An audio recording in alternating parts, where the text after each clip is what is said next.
Hello, hello. Je suis de retour avec une nouvelle revue d'un bouquin, d'un très bon livre, Children of Blood and Bone de Tommy Adeyemi. Alors, je ne sais pas comment il va être traduit celui-là en français, Children of Blood and Bone. Les Children of Blood and Bone, ce sont les enfants de notre sang et de nos os, et de nos os. Je ne sais pas comment ils vont le traduire celui-là. Mais en tout cas, il est en traduction. Je crois qu'il va sortir peut-être cette année ou en début d'année prochaine. Donc là, on est en 2018. On est en mai 2018. Et là, je viens de le finir de le lire, comme je disais. Et franchement, c'est un super livre. Super livre dans le sens où moi, je lis rarement des livres de ce genre. Genre fantastique, comment dirais-je, ça parle de magie, ça parle de mystique, c'est dans un monde, on va dire, peut-être pas féerique, mais dans un monde imaginé. Alors, on peut l'entendre au nom de l'auteur, Tommy Adeyemi, c'est une américaine d'origine Yoruba. Donc, forcément, enfin peut-être pas forcément, mais en tout cas, le livre est beaucoup inspiré de la culture Yoruba, c'est-à-dire que, par exemple, nous avons ici la carte de Orissa.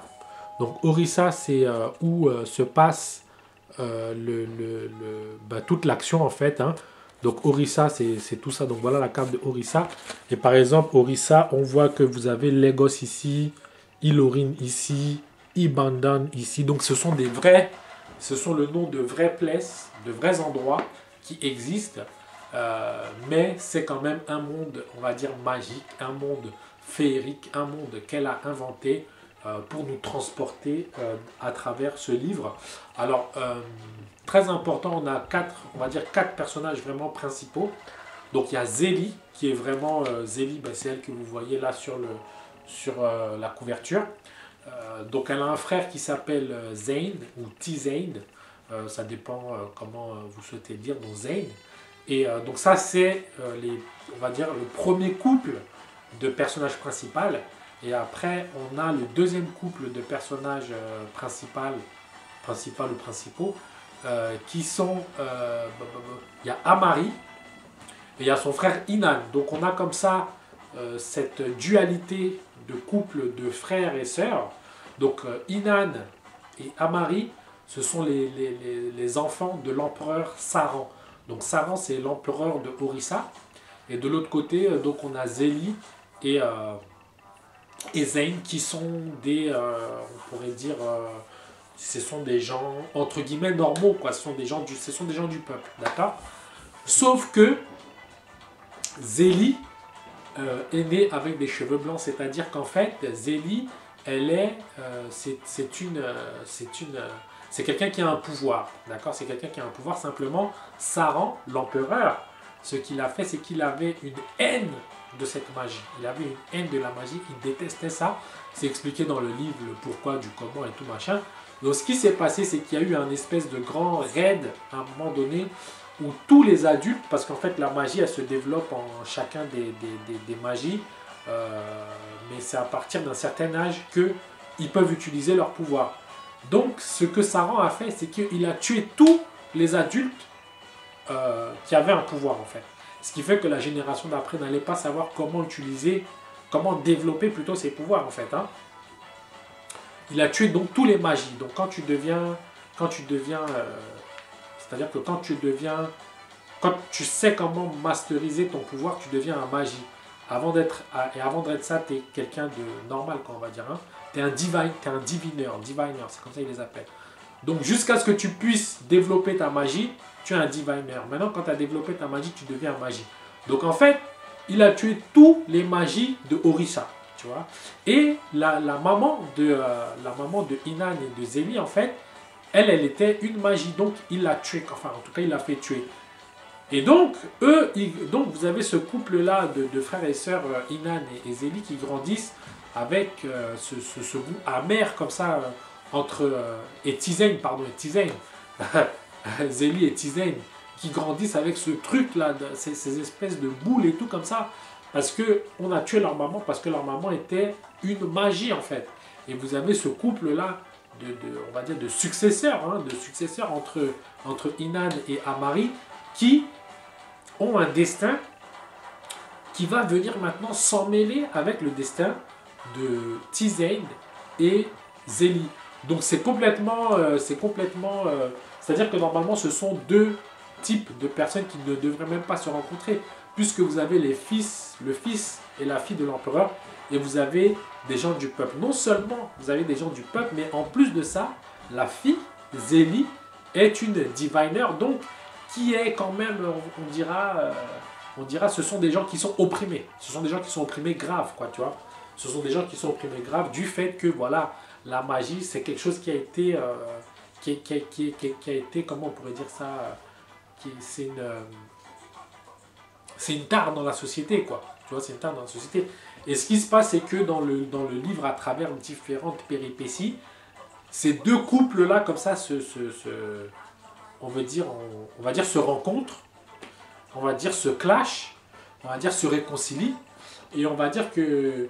Et ce qui est bien, c'est que, c'est-à-dire qu'à travers la personnalité des personnages qui est vraiment bien trempée, parce que ce sont quand même des humains, à travers ces montagnes russes d'émotions, à travers ces montagnes russes de péripéties, on se retrouve vraiment embarqué dans une histoire fantastique avec des personnages vraiment fabuleux, à travers lesquels, en fait, vous avez ce couple on va dire de prolétaires qui vont essayer de regagner leur magie qui a été qui a disparu depuis, je crois, c'est une décennie, ou depuis 11 ans. Depuis 11 ans, il n'y a plus de magie, tu vois.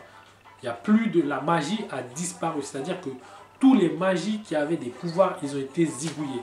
Donc, il reste maintenant que les enfants de ces gens-là. Et c'est pas tout le monde qui devient magicien, qui devient diviner, qui naît diviner. C'est-à-dire que, par exemple, Zélie, elle est diviner, mais Tizain ne l'est pas. C'est-à-dire que lui, il n'a pas de pouvoir magique. Donc, c'est pas tout le monde qui naît, justement, avec ses cheveux blancs, qui est la marque, vraiment, du diviner, qui est la marque de la magie, qui est la marque qui veut dire que, voilà, vous avez été touché par un dieu ou une déesse. Et ce qui est bien, c'est que c'est vraiment imprégné de culture yoruba, parce que les dieux et les déesses dont on parle, ce sont les dieux et les déesses, on va dire, de la cosmogonie yoruba. Donc c'est très très bien à ce niveau-là, parce que ça permet après aux gens de même aller faire leurs recherches pour savoir qui sont ces dieux, qui sont ces déesses, quels sont leurs pouvoirs. Et par exemple, ici on nous donne, dès le début, elle nous dit par exemple, voilà les clans de tous les magies. Donc tous les magies, ils ont un clan et ils ont un sigle, on va dire, tu vois. On va dire qu'ils ont un sigle. Et donc chaque dieu et chaque déesse a un pouvoir spécifique. C'est-à-dire que par exemple, vous avez des gens qui ont du feu, c'est-à-dire que ce sont des gens qui peuvent s'enflammer. Vous avez des gens qui peuvent par exemple rentrer dans pas de la télépathie, je ne sais même pas comment est-ce qu'on pourrait dire ça, mais vous avez par exemple des gens qui peuvent rentrer dans la tête des gens et vous amener dans des endroits, on va dire, imaginaires. Ils peuvent vous faire des trucs, ils peuvent vous faire des choses sans que vous en soyez au courant. Vous avez des gens qui ont le pouvoir, qu'est-ce qu'il y a comme pouvoir, qui peuvent vous donner des maladies bizarres et tout. Vous avez des gens qui peuvent manier le fer, c'est-à-dire que s'il y a une porte en fer là devant toi, ils peuvent faire un truc pour que la porte s'ouvre. C'est-à-dire les gars, ils peuvent rentrer dans des portes, ils peuvent sortir, ils peuvent manier le fer. Voilà, donc c'est vraiment... pourtant, moi, c'est vraiment pas mon style de lecture, mais là, je me suis lancé dans cette lecture parce que voilà, j'avais vu une interview justement de Tommy Adeyemi et j'avais été, on va dire, séduit par la personnalité de l'auteur, mais aussi par la manière dont elle décrivait son livre, quoi. Dont elle décrivait son livre. Et après, j'ai fait des petites recherches. Je suis allé sur YouTube, je suis allé sur Internet et tout, machin. Et j'ai vu qu'en vérité, ouais, c'était vraiment un très bon livre à lire, quoi. Donc voilà pourquoi moi, je pense que, franchement, si vous avez l'occasion de pouvoir le lire, lisez-le. C'est un livre... par exemple, moi, pendant que je le lisais, j'ai ma fille qui lisait Harry Potter. Ma petite, là, qui a 8 ans, elle a fini de lire Harry Potter. Par exemple, c'est un livre que je pourrais lui demander d'aller lire, quoi. C'est un livre que je pourrais lui demander de lire, quoi. C'est-à-dire que... Donc, c'est un livre qui est vraiment accessible à tout le monde. Et surtout, l'histoire des personnages est tellement attrayante. L'histoire des personnages est vraiment attrayante. La trame de l'histoire est très très bien. Comme je dis, c'est très bien écrit. C'est écrit de manière très très... c'est un livre qui est écrit avec des expressions d'aujourd'hui, quoi. Donc tout le monde peut le lire. Donc voilà, quoi. Moi, c'était... en fait, j'ai envie de dire des trucs, mais je peux pas trop en dire parce que c'est un livre qui n'a pas encore été traduit en français. Et voilà, quoi. Donc je peux pas trop en dire. Et même, c'est pour pas trop gâter la surprise pour les gens. Mais vraiment, ce que moi, je retiens de ce livre, c'est que c'est un livre qui va t'emmener dans des contrées fantastiques. C'est un livre qui va te faire sourire, c'est un livre qui va te faire rire, c'est un livre qui va te faire passer par des montagnes russes d'émotions. C'est un livre, putain, c'est un livre qui va vraiment, c'est un livre qui va vraiment t'enjailler. C'est un livre vraiment que moi je conseille à tout le monde. C'est une superbe lecture, c'est une superbe lecture, très bien écrit et c'est aussi une trilogie. Donc c'est vrai qu'à la fin, quand on arrive à la fin, en fait, on voit que c'est la fin d'un cycle. Mais on voit aussi que c'est le début d'un nouveau cycle.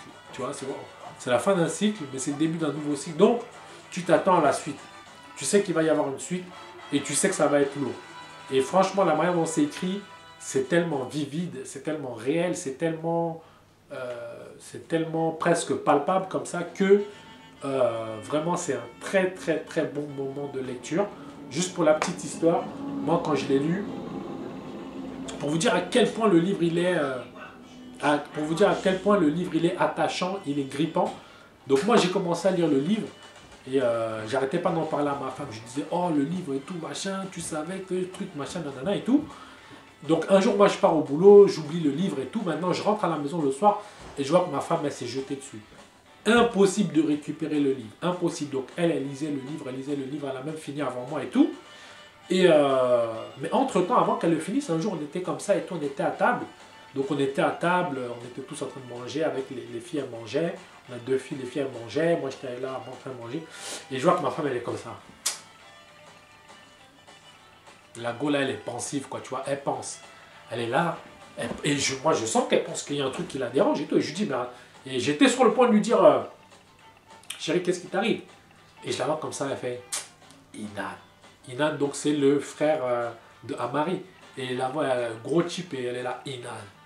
Non, vraiment, Inan, là, ce feignant, là, et tout, là, vraiment. Et finalement, j'ai compris qu'en fait, ce qui la tracassait, c'était de retourner à la lecture pour savoir ce qui s'était passé ou ce qui allait se passer par rapport à l'action qu'elle venait juste de lire et tout. Quoi, donc, c'est juste pour dire que c'est vraiment une lecture attrayante, une lecture passionnante, une lecture que vraiment tout le monde peut lire, comme je vous ai dit. Moi, ça, c'est un livre que je vais prêter à ma petite fille, à ma fille, pour qu'elle puisse le lire parce que en termes d'imagination, en termes d'imaginaire, en termes d'écriture, en termes même de culture, hein, j'ai envie de dire, c'est vraiment des fois quand je lisais, j'en parlais comme si c'était un film, quoi, parce que j'avais l'impression d'avoir vu les choses. Et comme ma femme aussi, elle l'avait lu, ce qui était super bien, c'est qu'on pouvait en discuter et dire que ouais, mais attends, est-ce que tu en es arrivé là? Est-ce que tu as vu quand il a fait ci? Est-ce que tu as vu quand il a fait ça? Est-ce que machin et tout? Donc vraiment, c'est un livre à lire, c'est un livre à partager. Donc j'encourage tout le monde à y aller. Peace.